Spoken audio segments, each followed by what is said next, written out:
Se eu tivesse que definir uma imagem para representar essa história, eu escolheria esta foto. O homem em sua jornada de reencontros com a família.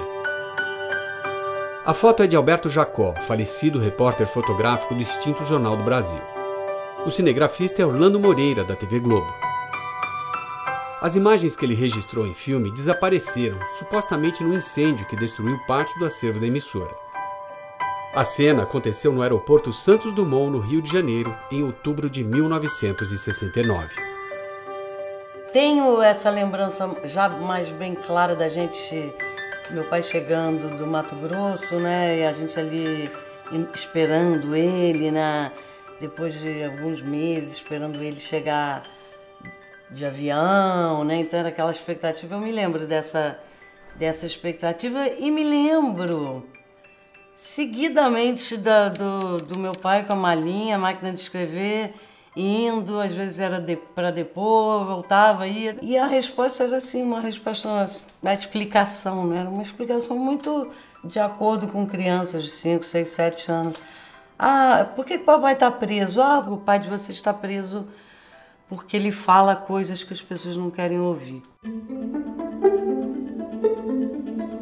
O homem que fala coisas que as pessoas não querem ouvir se chama Hélio Fernandes. Ele tinha 95 anos quando comecei a produzir este documentário. Nosso primeiro encontro foi na casa dele, no Rio de Janeiro. Mas a minha conexão com Hélio começou meio século antes. Eu tinha 5 anos de idade quando ele passou um mês na cidade onde eu nasci. Pirassununga fica a 200 quilômetros de São Paulo. Uma cidade pequena que tem 2 unidades das Forças Armadas, a Academia da Força Aérea e um regimento de carros de combate do Exército. Em 1967, o regime militar completava 4 anos. Sem condenação judicial, Hélio teve de cumprir um mês de confinamento na cidade. Ele chegou um dia, a cidade ficou muito alvoroçada, né? Foi uma comoção em Pirassununga, né? Então todo mundo tinha curiosidade de conhecê-lo. E ele estava confinado, eu não entendia muito bem essa história de confinamento, tudo. Tava aquele clima assim de ditadura. Mas por que ele foi mandado para Pirassununga? Por que os militares decidiram pelo confinamento? 50 anos depois, eu decidi pesquisar sobre essa história. Talvez para saber mais sobre um passado que de alguma forma também faz parte da minha vida. Na vida do Hélio é mais um capítulo de uma longa trajetória dedicada ao jornalismo. Que memórias ele guarda desse período? Em maio de 2019, voltei à casa dele para gravar esse depoimento. Eu tenho 98 anos e escrevo desde os 18, quer dizer, tenho 80 anos escrevendo, trabalhando. Só fui jornalista a vida toda, não fui outra coisa. Hélio nasceu no Rio de Janeiro em 1921. Tinha 16 anos quando arrumou seu primeiro emprego no jornalismo. Uma espécie de contínuo da revista O Cruzeiro, onde já trabalhava o irmão mais novo dele, o futuro escritor e cartunista Milor Fernandes. Mais tarde, Hélio comandou diversos veículos de comunicação, como o Diário Carioca, a Rádio Mauá e a revista Manchete. Assim como o Cruzeiro, todos já deixaram de existir. Em 1962, Hélio comprou a Tribuna da Imprensa, jornal fundado pelo amigo dele Carlos Lacerda, que foi governador do antigo estado da Guanabara, hoje Rio de Janeiro. Um ano depois, ele foi preso pela primeira vez. Acusação: publicar uma carta confidencial em que um ministro criticava o presidente da República, João Goulart. Eu tive que ser julgado pelo Supremo Tribunal Federal e o último ministro tinha na mão a minha liberdade ou a minha condenação. E o voto dele foi 2 minutos. Ele disse: jornalista, o senhor não devia nem estar aqui, o senhor não cometeu crime nenhum, o senhor cumpriu a sua obrigação. 1964. No primeiro dia de abril, João Goulart deixa a presidência e os militares assumem o poder. A Tribuna da Imprensa apoia o movimento, mas não por muito tempo. Logo, Hélio se torna um dos maiores críticos do regime. Eu era candidato a deputado federal em 1966. Eles diziam: como é que nós vamos aceitar Se ele com um jornal só já nos dá tanto trabalho, agora fazendo 2 discursos, um escrevendo na tribuna e outro no Congresso, aí a gente não aguenta de jeito nenhum. A 5 dias das eleições, Hélio teve os direitos políticos cassados e foi impedido de se eleger. Era só o começo de uma relação tensa com os militares. À medida que o regime endurecia, a tribuna se tornava mais crítica. A cadeia virou rotina para o dono do jornal. Fui preso, fui levado para a polícia do Exército, na Barão de Mesquita. Eu estava preso lá e muitos oficiais presos também, por causa de alguma irregularidade e tudo mais e tal. Então, na hora do banho de sol, então, a gente passava por oficiais, alguns oficiais diziam para mim: Hélio, resiste que nós estamos com você.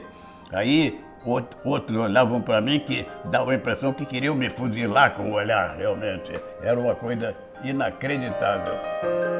Há registros de que Hélio tenha sido preso ou detido para interrogatório 37 vezes. Era o risco que você corre quando resolve ficar na trincheira combatendo. Em 1968, eu fiquei preso com o Carlos Lacerda, e aí o Carlos Lacerda, que tinha muitos amigos, ele pediu a todos para soltá-lo. E eu disse a ele: Carlos Lacerda, quem está preso não cede nem concede nada. Está preso, você resolveu combater, então tem que combater o tempo todo. Meu pai não era tirado de casa. Ele era convidado aí, olha, pega a sua escova de dente, seu pijaminha, sua maquininha de escrever. De novo, assim, a gente nunca presenciou violência. Em 1967, esse vai e vem tomou um rumo diferente. Em março, Humberto Castelo Branco, primeiro presidente do novo regime, foi substituído por outro militar. 4 meses depois, morreu num acidente aéreo. Hélio nem esperou o sepultamento. No dia seguinte à tragédia, publicou um artigo com opiniões duríssimas contra o ex-presidente. Com a morte de Castelo Branco, a humanidade perdeu pouca coisa. Ou melhor, não perdeu coisa alguma. Com o ex-presidente, desapareceu um homem frio, impiedoso, vingativo, implacável, desumano, calculista, ressentido, cruel, frustrado, sem grandeza, sem nobreza, seco por dentro e por fora, com um coração que era um verdadeiro deserto do Saara. O artigo contra o ex-presidente morto despertou a ira dos militares, mas Hélio não se deu por satisfeito. Na edição seguinte do jornal, publicou outro texto, reafirmando os ataques a Castelo. Foi intimado a prestar depoimento e passou a noite numa cela num quartel do Exército. Enquanto isso, seu destino era decidido. Seria mandado para Fernando de Noronha, arquipélago a mais de 2.000 quilômetros do Rio de Janeiro. O Coronel Passarinho, que não era um homem violento, não era um torturador, ele foi ministro da Justiça do Collor.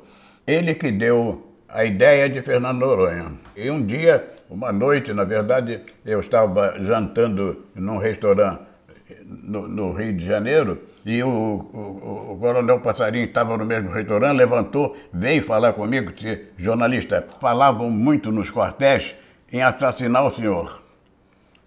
Era um negócio que corria nos quartéis.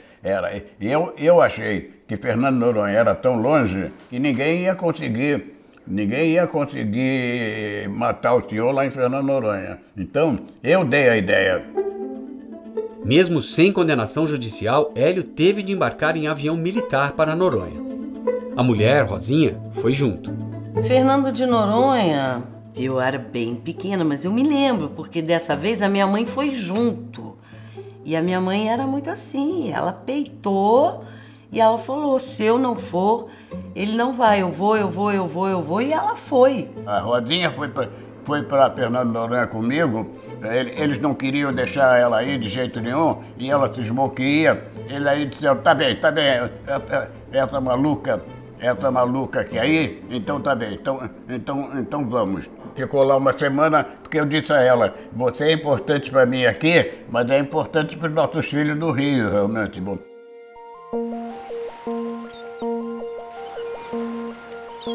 Fico imaginando o nosso homem numa ilha semideserta, sem o jornal, sem a família, sem amigos. Fernando de Noronha sempre ficou no meu imaginário como um lugar paradisíaco, que o meu pai caminhava pela areia branca ali, era um preso diferente de todo mundo, que ele ficava lá, quase um Robinson Crusoe, sei lá, numa ilha. E eu realmente achava que a ilha era um pouquinho minha. Meu pai ficou... Era uma ilha praticamente deserta. O meu pai ficou lá preso e solto. Essa ilha deve ser um pouquinho minha também, né? Durante quase 300 anos, Fernando de Noronha foi usada como colônia penal. Mais tarde, a partir de 64, virou destino de adversários políticos do regime militar. Não era prisão, era confinamento. Hélio ficou 30 dias alojado numa instalação construída por militares americanos que ocuparam a ilha na Segunda Guerra Mundial. Eu estava em Fernando de Noronha num barracão de madeira completamente desguarnecido. Não tinha porta, não tinha janela, não tinha nada. Agora, muito mosquito, barata, rato passando por cima. Era uma coisa incrível. Hélio nunca se queixou publicamente das condições que enfrentou na ilha. Muito mais importante era denunciar o que ele chamou de medida inconstitucional. Por isso, usou o tempo livre para escrever um livro sobre o confinamento. Ninguém podia me visitar. Aí o Senado fez uma sessão especial sobre o meu confinamento e autorizou um dos meus advogados a ir me visitar e o Carlos Lacerda, que tinha pedido também, para ir me visitar também. Então, eles foram me visitar lá. O Carlos Lacerda viu que eu estava escrevendo um livro, disse: Hélio, esse livro é meu, da Nova Fronteira. Ele era dono da Nova Fronteira. E vários editores, quando eu cheguei no Rio, vários editores me pediram o livro. Estas cenas foram filmadas no lançamento do livro em janeiro de 68 em São Paulo, mas a obra nunca chegou às livrarias. A ditadura proibiu tudo. Proibiu de imprimir o livro. As máquinas da tribuna não davam para imprimir livro. O bispo de Nova Iguaçu resolveu ele mesmo imprimir 600 exemplares. Da máquina dele não dava mais. Imprimiu 600 exemplares. Foi o que saiu e que eu distribuí para alguns amigos. O livro que teria um sucesso total acabou não saindo. Enquanto durou o confinamento, a Tribuna da Imprensa fez campanha diária para a libertação de Hélio. Advogados, políticos e entidades civis também pressionavam o governo, que acabou decidindo. O jornalista continuaria isolado por mais um mês, dessa vez em outro local.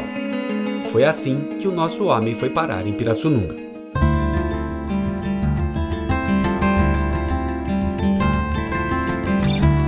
Voltei a Pirassununga em busca de detalhes sobre o confinamento. Encontrei pessoas que conviveram com Hélio naqueles dias. Algumas eu já conhecia, foram colegas de escola dos meus irmãos mais velhos. Talvez eles quisessem que o Hélio ficasse à parte, entendeu? Cabisbaixo, quieto, mas não foi isso que ocorreu. Logo que chegou, ele foi instalado no Príncipe Hotel, o Hotel Central, na rua Duque de Caxias, no melhor quarteirão da cidade. O Hélio saía do hotel de manhã e sentava num banco da praça ali. O que acontece? As pessoas iam se aproximando, assim, primeiro timidamente, mas depois já se formava rodinha. Então a gente saía do Instituto de Educação, depois das aulas, todo mundo ia para o jardim, a praça principal de Pirassununga. E ele ficava sentado num banco ali, todo mundo. A gente saía da escola, queria bater papo com ele, porque ele tinha uma conversa diferente, que era atraente. Ele era uma pessoa interessante, a gente gostava de conversar com ele, entendeu? E os estudantes muito mais. Eu acho que isso foi cativando e ele ficou fazendo parte da família de Pirassununga, realmente. Mesmo livre para circular na cidade, Hélio teve que obedecer às regras do confinamento. O comandante do batalhão me chamou: jornalista, eu sei que o senhor não gosta, eu conheço a sua história, o senhor não gosta de segurança, mas eu designei 2 tenentes diariamente para seguir o senhor não vai vê-los.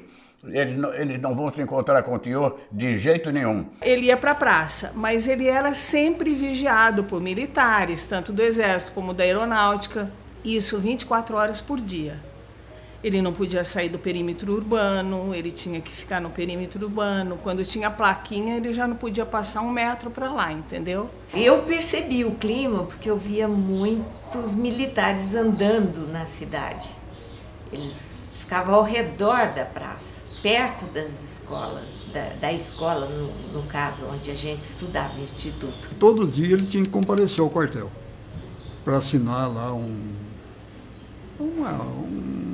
auto de presença, que ele continuava aqui em Pirassununga e tal, porque ele estava aqui como uma pessoa que cumpria a pena, né?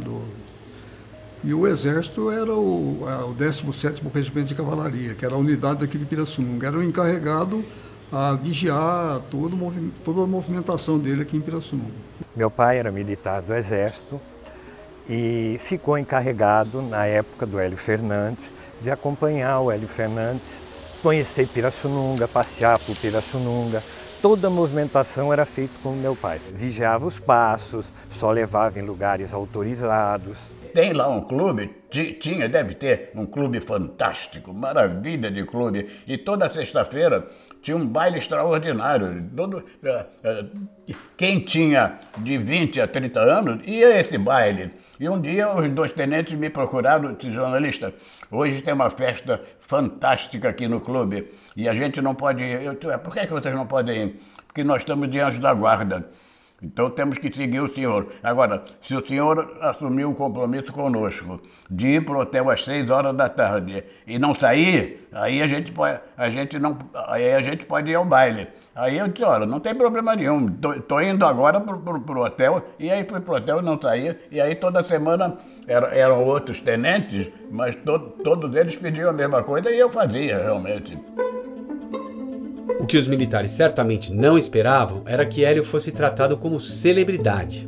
Uma pessoa bem quista, bem querida. Tanto é que as famílias o recebiam nas suas casas, né, para almoçar. Ele se sentiu muito querido, muito acolhido. Como a minha casa era em frente à praça, ele fez assim, da minha casa, um abrigo, de certa forma, para ele. Porque ele ia lá, às vezes ele almoçava, ou jantava, ou ficava com a gente. Minha casa era um point, realmente. E nós não tínhamos receio em sair com ele, em andar com ele, ou em conversar com ele. Porque, na verdade, era um amigo da gente. Não importa se ele estava ali àquela hora, naquele momento, como um confinado. Assim, o livro de memórias que começou a ser escrito em Noronha ganhou mais algumas páginas. Hélio fez questão de citar os nomes das pessoas que ficaram mais próximas dele. Para mim foi uma surpresa, porque pelo contato que eu tinha, eu nunca ia imaginar que eu ia aparecer numa linha do livro dele, né? Ele conviveu com centenas de pessoas, então eu entendi como se fosse uma simplificação dele como escritor, mas para contar o que estava acontecendo e como as pessoas eram. Esta foto com Rosinha e os 5 filhos foi no lugar favorito dele, a praça central da cidade. Eu ia ficar 30 dias em Pirassununga. Quando chegou a notícia de que no domingo, à meia-noite, eu estaria livre para ir para qualquer lugar, marcaram para meia-noite, a hora que terminava o dia, uma multidão na praça principal. Rodinha tinha ido para lá para voltar comigo e saímos de lá, mas uma multidão incrível realmente. Pirassununga é inesquecível para mim por tudo que representou. 2 anos depois veio outro confinamento, dessa vez em Campo Grande, Mato Grosso. Mais uma punição motivada pela atuação na tribuna. A foto que para mim representa toda essa história é do reencontro dele com os filhos no Rio. O regime militar se tornara mais rigoroso. Era preciso calar a imprensa e os adversários. A gente gostava muito de ir para a tribuna depois do colégio. A gente ia lá, era uma época de linotipo. Era fascinante ver o jornal sendo montado, né? Aquelas letrinhas de chumbo. Mas uma coisa que me amedrontava mesmo bastante, eu achava muito forte aquilo, eram os censores fazendo aquele X com lápis vermelho. Tchá, tchá, tchá, tchá.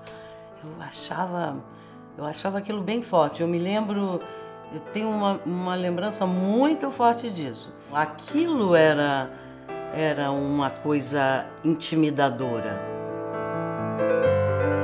A Tribuna da Imprensa foi um dos jornais mais censurados durante o regime militar. Ao longo de 10 anos, os agentes iam todos os dias à redação.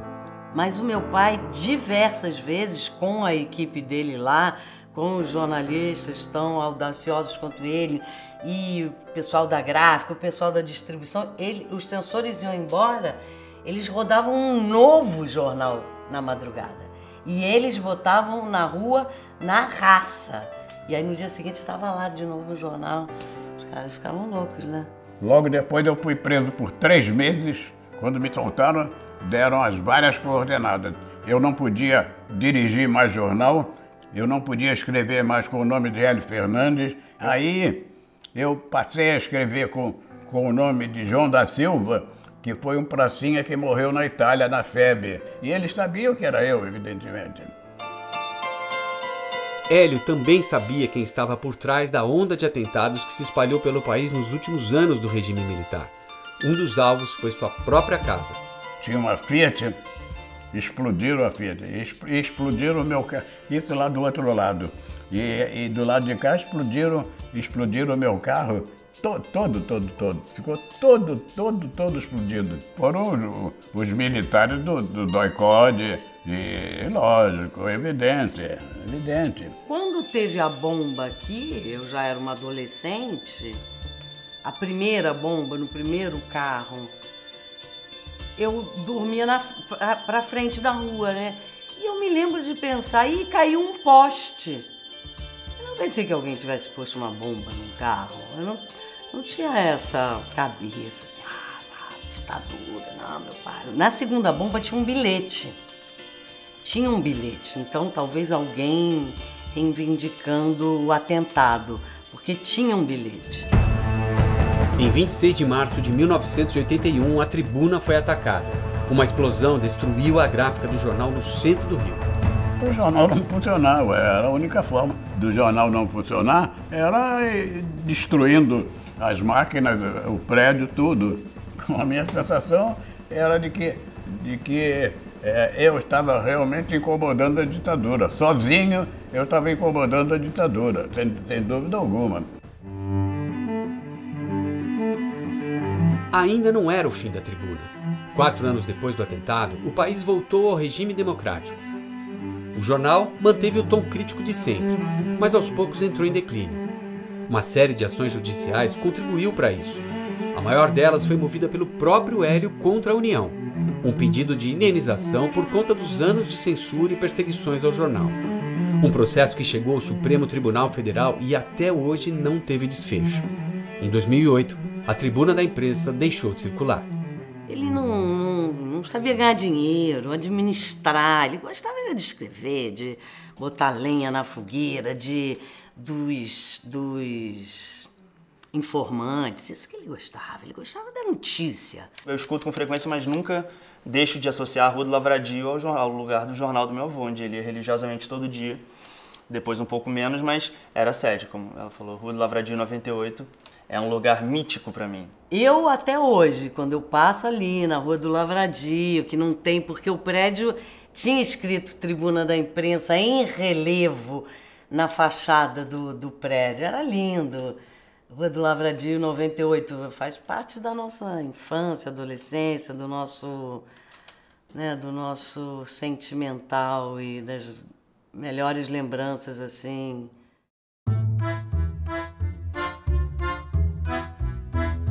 Em meu primeiro encontro com ela em 2016, soube que ele não saía mais de casa. 5 anos antes, ele foi atropelado por uma bicicleta e nunca mais andou. Mas não dá para dizer que ele está confinado em casa. Nosso homem entrou no Facebook, uma tribuna só para ele escrever livremente, em contato direto com os leitores, como ele nunca tinha feito antes.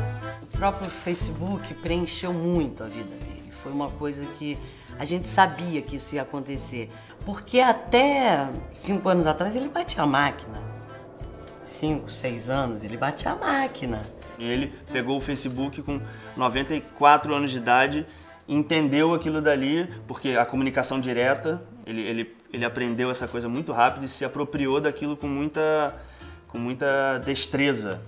E hoje em dia é isso, tem um séquito de seguidores, teve um post dele que viralizou um tempo atrás, sei lá, 300 mil compartilhamentos. Então, é isso, talvez seja o influencer mais velho que se tem a notícia.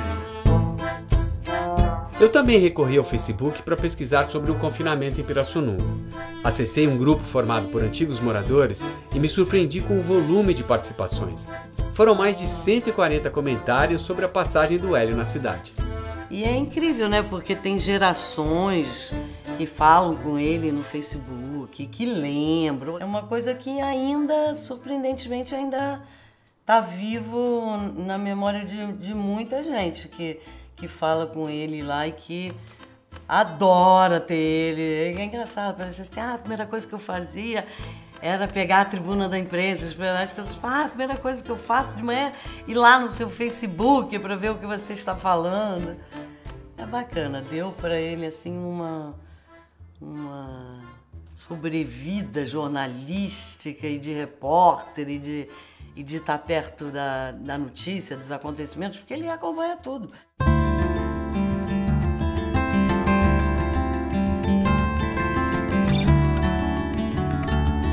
Quando o Hélio soube que eu era de Pirassununga e queria contar a história do confinamento, ele me enviou um dos poucos exemplares do seu livro. Na dedicatória escreveu: "A cidade me marcou para sempre." Acho que o presente de alguma forma simboliza a importância das conexões. A conexão dele com a minha cidade, a minha conexão com a sua longa jornada de resistência. Eu acho que é uma trajetória assim, né, de muito respeito, principalmente contra a ditadura, né? Era uma cruzada, né? Anos de ditadura e eu sempre me lembro dele combatendo. O meu pai ia preso por uma causa maior, uma causa nobre. Eu acho que tinha um pouco isso, sabe? Então a gente tinha orgulho também. Talvez seja essa a causa que tenha levado o Hélio a resistir por tanto tempo e com tanta energia. É um homem que fala das suas batalhas, não das suas perdas. Como o fim do jornal e a morte da mulher e de 2 de seus filhos. É como se a memória dele não tivesse espaço para lamentos. Afinal, para o jornalista que nunca deixou de combater, o que mais importa não é a jornada que ele viveu, e sim a história que ele ajudou a construir. Eu acho que é um dos grandes motores de manter eles com a cabeça ativa. Assim, ele sentir que ele tem uma missão. Você ser combativo e ir atrás da verdade não é um lugar para qualquer um. Eu sou um profissional. Desde que comecei, eu tenho 80 anos de jornalismo, e nunca quis nenhuma manifestação. Nada, nunca frequentei, nunca festejei data, nem de 50 anos de idade, 50 anos de jornalismo, 80 anos de jornalismo, 80 anos de idade, nada. Eu sou um profissional voltado para o jornalismo construtivo. Agora, acontece o seguinte, eu não admito ditadura de jeito algum.